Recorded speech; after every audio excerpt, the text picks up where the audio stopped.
The hands. You said the hands? Yeah. This week we've been revisiting our turtle concepts at the lab. We used two specific games in order to play with some of these concepts. Now, the games were designed in a way for us to both play with some of these concepts and develop a bit of experience with them, but to also get some practical context into what might happen as we play towards these specific objectives from these positions. So for the first game, the offensive player's objective is to keep the defensive player in turtle. The defensive player's objective is to stand up to their feet. The constraints for this game are if the defensive player builds up to their feet, but they still have their hands connected to the ground, one or both, they haven't stood up yet, they're still in the game. Quad pod isn't an acceptable win condition for this game. Constraint for the offensive player is if they're too aggressive, like if they're not trying to keep them in turtle, they're just trying to flatten them out, push them over, take their back, anything that isn't the objective of keeping them in that position, then that is an immediate loss for them.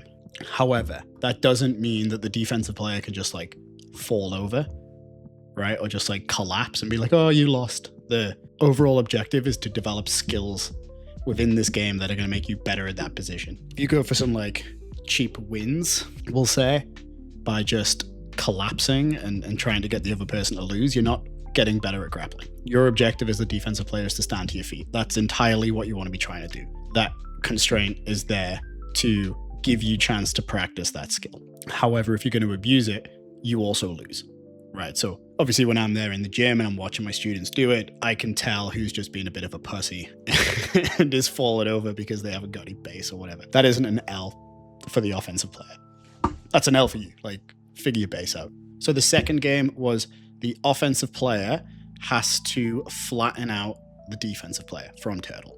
The defensive player, a win condition for them is still standing. If they can stand up to their feet, just like the previous game, that's still a win. However, they have an extra win condition. They can sweep or reverse the position so that they're now the player on top. That's another definitive win for them. If the defensive player ends up on top after sweeping, then and it can be really simple. We looked at a few different things, really simple sweeps, just pushing them over and they kind of land on their butt, but you're upright. That'll count as a win. The offensive player, the constraint for them is they have to get the defensive player completely flat on their back. That means shoulders flat to the ground and hips flat to the ground simultaneously. Meaning if the defensive player is rolled over, but they're able to keep their hips off the ground, keep them up in the air in a bridge, they're still in the game. They're good to go. You have to pin the shoulders and the hips to win in this game. Another caveat to that is if you sort of knock them on the side, so one shoulder is flat on the ground and one side of their hip is flat on the ground, but the other is still in the air because, they're sideways and not flat, they're still in the game. They can keep playing. You have to completely get them flat, shoulders and hips completely flat on the ground to win. So let's dive into what we've seen in the first game as we played and what concepts we kind of talked about to help us achieve our objectives both offensively and defensively. So for the first game, obviously I just kind of told them the rules and the objectives I wanted them aiming for and just threw them in, not really giving them any information. Some of my guys had already done this stuff previously, so they were looking for more specific solutions to achieve their objective, and they did quite well. Some of the guys who are maybe still a bit newer to grappling, even if they'd done this prior, were still falling into the same bad habits. So the main issue that we really seen consistently was the offensive player were trying to clasp their hands around their opponent's hips or around their shoulders in a seatbelt type configuration, keeping a chest to back type thing going. This really gave the defensive player something to stabilize off and push against, which allowed them to build back up to their feet. It might be good at creating a consistent connection, meaning you get to stay connected to the person, but because a lot of the guys who've already done this understand why that isn't necessarily what's going to keep you in turtle or keep you on the ground, and how hard it is to actually keep someone on the ground who understands how to stand up, that even though they were staying connected the whole time, they weren't necessarily disconnecting and then standing up. They were standing up with that connection. Now, I had guys ask, you're not worried about mat returns or those things? It's yes and no, right? There's ways to deal with the hands once you stood up. But the game isn't, oh, am I also worried about these things? The game is, can you keep me down? If you can't keep me down, that's a different issue.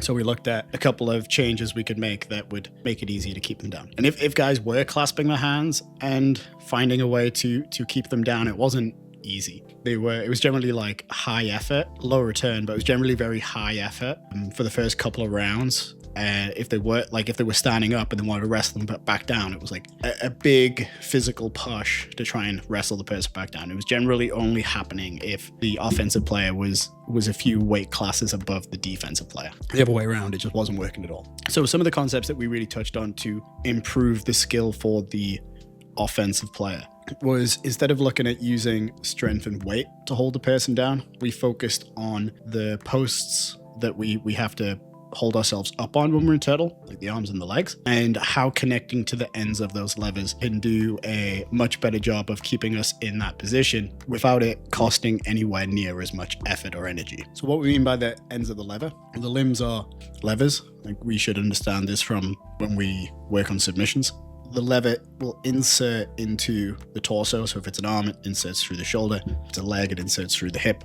And so we are trying to disrupt the torso's ability to change level, essentially, by making a connection at the end of that lever. So if I make a connection to the hands or to the feet, it's going to be a lot more difficult for that person to stand up because they have to deal with that connection. Now, some of the issues that we've seen with that guidance, with that, not instruction, but with that concept, is if I say, all right, we're going to grab the ends of the lever, we're going to start looking to grab the hands and the feet and use those as ways to disrupt their ability to stand. It's really common in grappling in that, I'll say grab the hands or the feet, but then we grab wrists and ankles. And it's, we kind of laugh, we come together. It's like, guys, if I wanted you to grab wrists and ankles, I would say grab the wrist or grab the ankle. I didn't say that. I said hands and feet. So we kind of looked at a little, just like a little observation and the differences of those, and like how like a few inches and how specifying where we make connections to can make a huge difference in our opponent's ability to deal with that connection and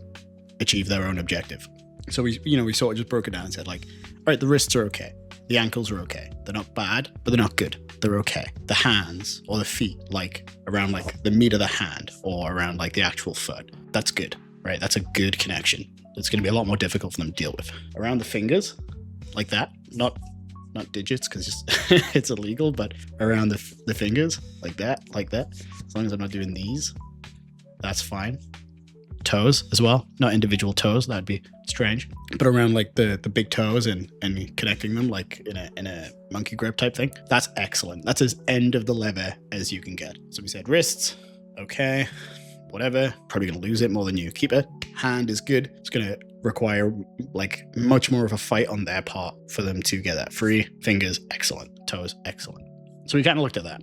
Like, this isn't to the end of the lever. You've got a whole active part of the lever still in the game. Looked at a few of the differences made with that concept, sort of demonstrated a little bit more clearly maybe, and the results were really good. Bit of feedback from the guys after they've done a few rounds of that, and it was, even if they were able to stand, right, like the game was you have to be able to stand on both of your feet.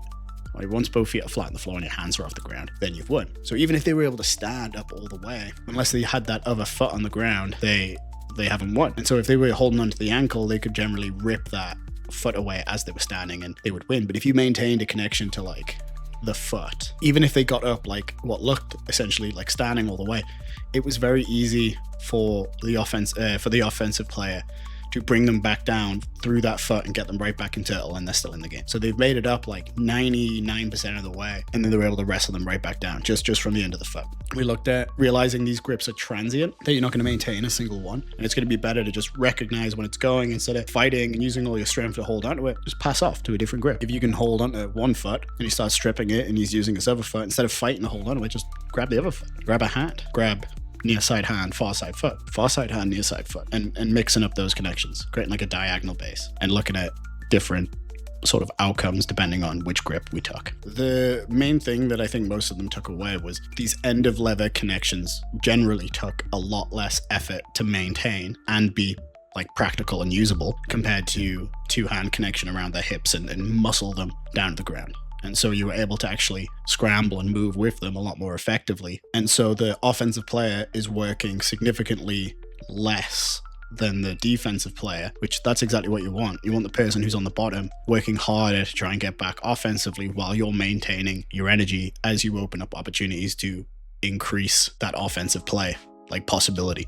Another concept we sort of touched on like a little bit, not a ton, but a little bit, and got them to play with that within the same game as well, which is worth mentioning, is something we talk about in jiu-jitsu all the time, in that where the head goes, the body will follow, and how that rule applies in this position as well. Someone was asking about when we go north-south, do I put more weight on them or do I lean more on them? We kind of talked about that idea and explained that no, like the more weight that I put on him, the more I lean up, the more I put my chest onto his back, the easier it's going to be for him to figure out how to pop his head out and start standing. Even if I feel heavy, it's going to be easier to like displace my weight because he's become my base now. And because he's my base, he gets to sort of decide where that base is because it's him. And so we looked at the idea of like where the head goes, the body will follow. So instead of trying to be heavy on his back and on his shoulders, it'd actually be a lot more effective to take that weight off of him and put the effort into pinning his head to the ground. And how much, like how that made it, even though it felt lighter, felt physically lighter, it was way more difficult for that person to stand up. And so we looked at, we could be in front of him, like the example where maybe I could use my chest to pin his head to the ground, or I could use my hips and sprawl into his head and pin it to the ground that way. And that would make it very difficult. Like he'd be able to stand his hips up, but he wouldn't be able to like elevate himself or pop his head out. So he had to like deal with that connection before he was able to stand. But then we looked at the same concept, but applied from the side, and how we could use like half Nelson type grips and feet under the elbow and pin his head down at the ground, and how he would have to try and raise those hands up to deal with the connection, and whether or not that would open up opportunities for you to either grab a hand, or if it would open up opportunities for you to like progress the position potentially. So those were the ideas that we looked at for maintaining the turtle.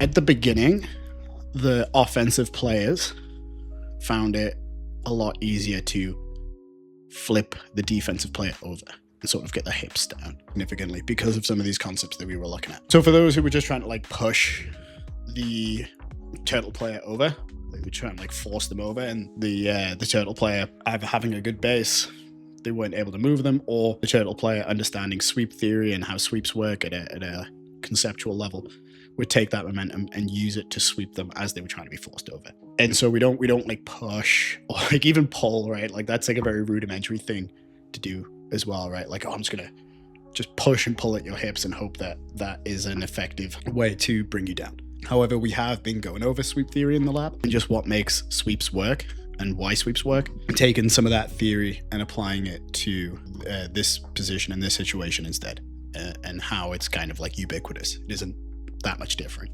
if at all different. There is a slight difference. We'll go into that.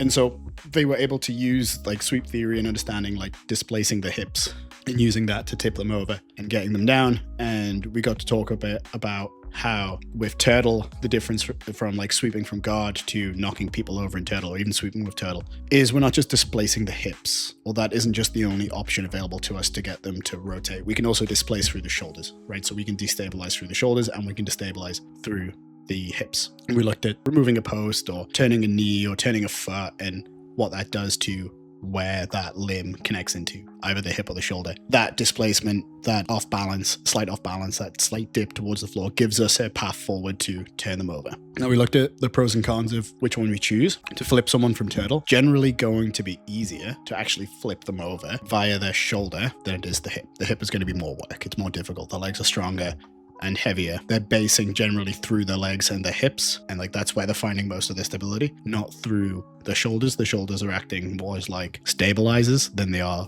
the main base. So if we take away the stabilizer, like a 3-year-old learn how to ride a bike, they will fall off. It's essentially the same idea. However, if I am able to sweep them or reverse them or flip them through their hips, it's more effective in actually getting them flat on their back and pinning. What I mean by that is, as the game was progressing and we were really leaning into the constraint of, if you're not flat on your back and your hips both touching the ground, you're still in the game. It totally changed the way the defensive player was looking at the game. It's like totally changed the way they look at that position. Because what tends to happen is when we're in turtle and we get like pushed over or flipped we kind of mentally accept like, oh, I've lost and I'm on my back, and then we start framing and trying to go back to guard, or just continually trying to play defensively, one loss after another. And just, whereas them having the mindset of, as long as my back doesn't touch the ground flat, hips and shoulders, as long as that doesn't touch the floor, I'm still in the game, I'm still good to go, I'm still a fighting chance to win. Them just having that mentality totally changed the outcome of that position and how people were playing. Like, the offensive player was really not necessarily struggling to turn them over, but struggling to pin both the hips and the shoulders at the same time. And generally, as they were trying,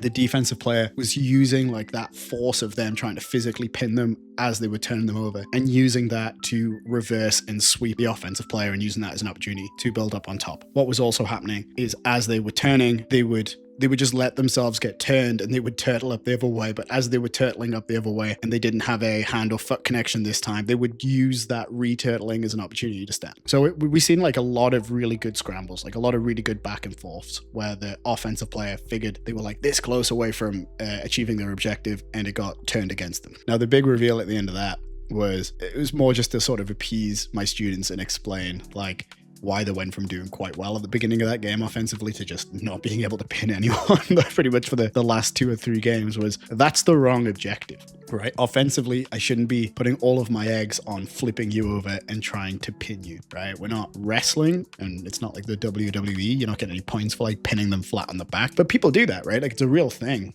People get to turtle and they're just putting so much focus on getting you flat on your back. It's probably not the best thing to go for. And it was easier for me to just put them in that game, give them that objective, and then give the defensive player the right mindset and the right approach in that position, in that scenario, for them to all kind of unanimously come to the same agreement of, well, this sucks, I hate this. I was like, yeah, I don't like it either. You've got all these really good connections to, you know, the hands or the feet, and you're isolating these limbs. Why would you be trying to use those connections to just put them up flat on their back? We could be taking the back. We could be immediately attacking from turtle. We looked at submissions that we could potentially hit on a person in turtle. We looked at going to the crucifix or going to the truck. More offensive finishing positions than just flipping them over and going to like side mount, which is essentially, that's all we're going to, is like side mount north-south. And how much more work we're gonna have to put in to actually get to a submission position from flipping them over, compared to looking at what we already have available and attacking that instead. So to recap, the core concepts that we really talked about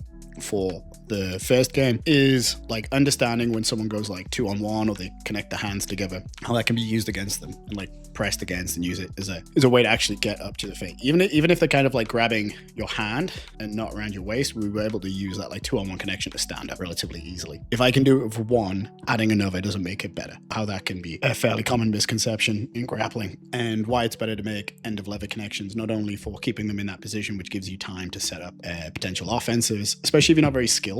Generally, what we need is, when we're not very skilled, is a little bit more time to get over the anticipation of like potentially failing or not necessarily knowing what to do next. Having that little bit extra time to make a decision can work favorably in developing other skills. So that was like a main benefit of understanding like how to make connections with just one hand, and then keep another hand free to either make another connection, create a bit of a dilemma, meaning they have 2 problems to solve, and as they move into solving either problem, they're going to risk exposing themselves even greater to the opposite problem. So they have to move in either direction. They have to pick a problem to work on first before they can solve the other one, but it's going to come with even more risk. But they can't stay and do nothing because they're already in a risky situation. So they have to move, and as they hesitate trying to think about which one they're going to solve, it gives you time to think about what it is you want to do next. And to recap, for the second game, we looked at how hard it is, not to necessarily flip the person over, but to actually pin them flat on their back and not get reversed when we're trying to flip people over, when they have the right perspective on what it is they're supposed to be doing. And we also looked at, for the defensive player, why it's really important to not just accept being put flat on your back and in a bottom position from that type of reversal. Like, just because you're going down doesn't mean you are down, and how you can stay in the game and use it to your own benefit, use it to become the offensive player. Like, that momentum is valuable. And if you take it away as it's being given to you, it becomes yours. Looking at real context on how that can be applied and just going over for it. Like, we trained for like 3 hours, both classes, Monday and Wednesday, and just got to do this stuff over and over and over again. And like I say, towards the end, the guys are getting relatively skilled on both understanding the offensive and defensive for Turtle, how to attack it a little bit better and how to attack it a little bit smarter, and how to play offensively and defensively from being in a defensive turtle, like how that position can be used to sweep and reverse your opponent so that you become the guy on top. And then, you know, we kind of moved gradually into the potential subs that we can grab from there. Like maybe I can leg lock you from there. Maybe I can pull your elbow through, sweep you, and go on like a same side Kimura, or, you know, whatever. There's still potentials there to be had as well. And so we looked at how those things can work either end and how to become a little bit better at creating the scrambles and stuff like that from Turtle. And we got to play it through those two games. I did do a whole thing on on how arm bars worked as well, because someone kind of asked a brief question on when they're attacking arm bars from that position, like why they're not necessarily always successful. And so I did like a brief thing on how arm bars work conceptually, but the shotgun mic that I used to record had like totally died. And my wife, filming, bless her, didn't realize that it died. So when I went back to watch it so I could like maybe recap that and do a separate video on it, like the entire feed was dead. So I think that's probably what I'm going to do next week. I'll do a lesson like Monday and Wednesday. I'll do lessons on arm bars, both offensively and defensively, like how to attack them, how to defend them, how to get out of them, sharpen both sides of that skill set so that when you're attacking arm bars in the gym, you're attacking them on guys who understand them. You're attacking them on guys who understand how to get out a little bit more effectively than maybe most people. And if you can still armbar them, hitting arm bars on people who don't necessarily understand that and only just kind of like immediately look to lock their hands together and don't understand how to actually work out of a fully locked out armbar, should be able to submit those guys with ease. So yeah, guys at the lab, or anyone who's watching this is just for the guys at the lab essentially though, but obviously it's public so anyone can watch it. If you have questions or you have curiosities on how you could take some of these concepts and apply them slightly differently, either in like a game format or when you're rolling, or if a specific situation comes up, I'm happy to answer them. Fire them my way. I'll go through them. I just take, the wrists are good, but Manny, can you get your hand back? Yeah, like, you know, I might make it difficult for him, but yeah, get it back. Show the world jiu-jitsu. There you go. Right? It's good. It's okay. It's not good.